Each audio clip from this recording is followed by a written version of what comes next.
एक गंगले हाट आए हैं हम खतेड़ा पे। खतेड़ा विलेज है। ये मनीषा खाना बना रही किचन में। देखो ये खाना नहीं, भगवान का प्रसाद। हाँ, पकवान बना रही है प्रसाद के रूप में। कैसा फील हो रहा है तुझे? मस्त यार, मजा आ रहा है। अच्छा, शुरू में लग रहा था मुझे, पर आराम है ऐसे ज्यादा। भीमस्य त्वा जराणगण परिव्यामसि पावकोशमभिगं शिवो भवः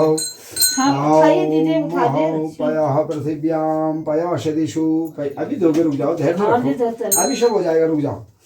ओम पयः पृथिव्यां पयःषदिषु पयो दिव्यदक्षै।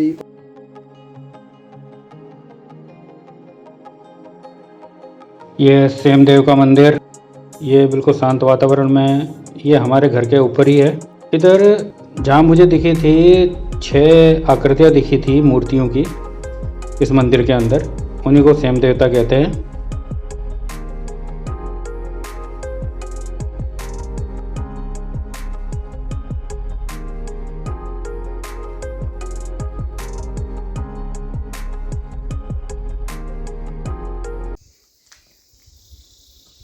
ये मंदिर में एक धर्मशाला बनाई है ताई जी द्वारा।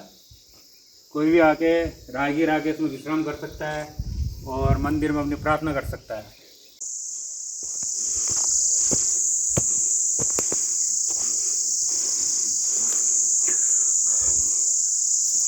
ये रहे चुरमुल देवता की ओर को जा रहे हैं, बिल्कुल खतरनाक रास्तों से होकर।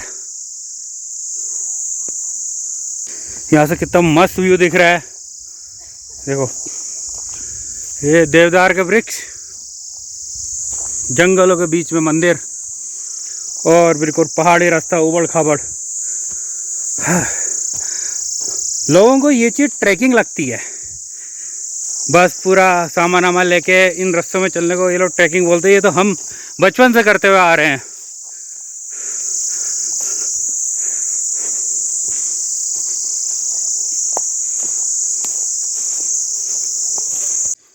ये रहा सामने चुरमुल देवता का मंदिर। अब हम चल रहे हैं उधर को।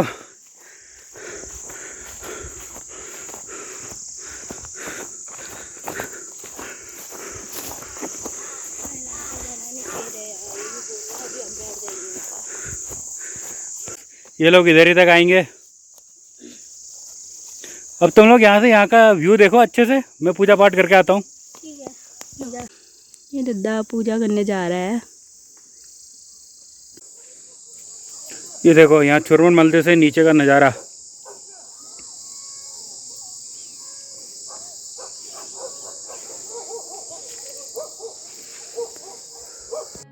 तो हम पहाड़ी चढ़कर आ चुके हैं चुरमुल देवता के मंदिर में। ये बिल्कुल ऊंचाई पर स्थित है और देखिए एक धर्मशाला बनी हुई है इधर। और ये है चुरमुल देवता का मंदिर जिसके अंदर उनकी मूर्ति रखी हुई है।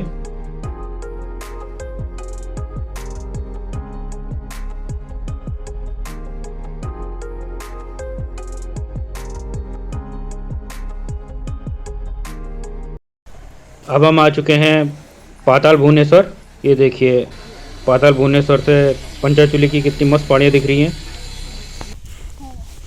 और कहाँ जा रहे हो तुम लोग? गुफा मंदिर, दिस इज कॉल्ड पाताल भुवनेश्वर।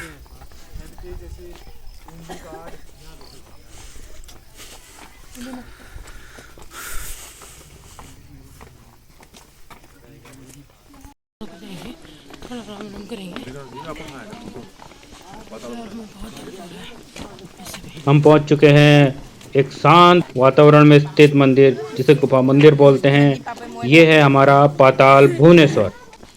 हम 3 लोग गए थे पाताल भुवनेश्वर देखने, जहाँ एंट्री फीस लगी 160 रुपीज़ तीनों का।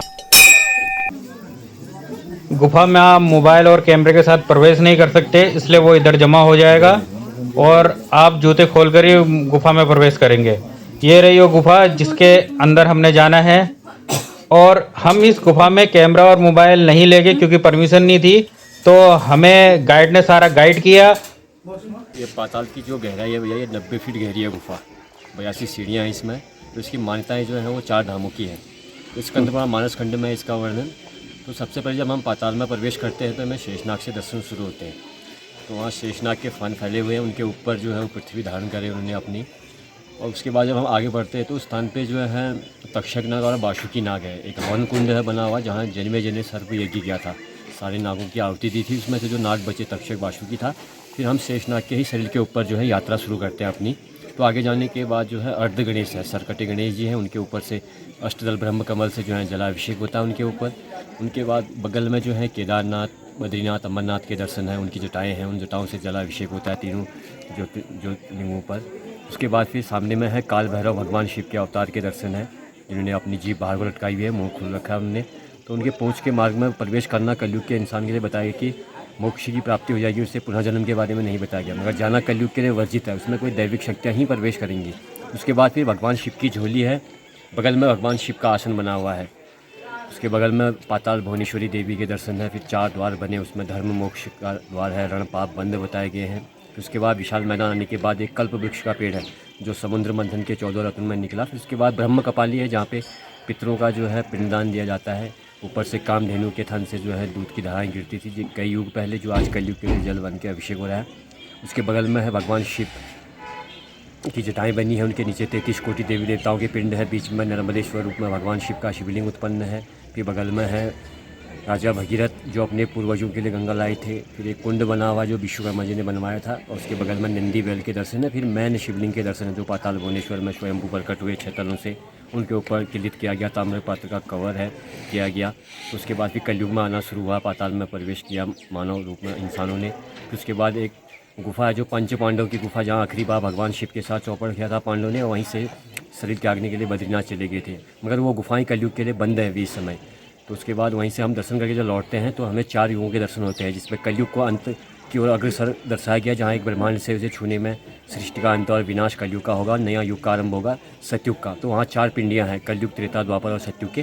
फिर वहीं से एक मंच बना हुआ जो सेतु बंधु रामेश्वरम की गुफा है, जो आगे जाने के बाद फिर बंद बताई गई। फिर उसके बाद जब हम गणेश जी की परिक्रमा करके आते हैं अपनी यात्रा पूर्ण करने के बाद, तो वहाँ पे भगवान शिव का कमंडल है, जहाँ पे मनोकामनाएं की जाती हैं भविष्य के लिए।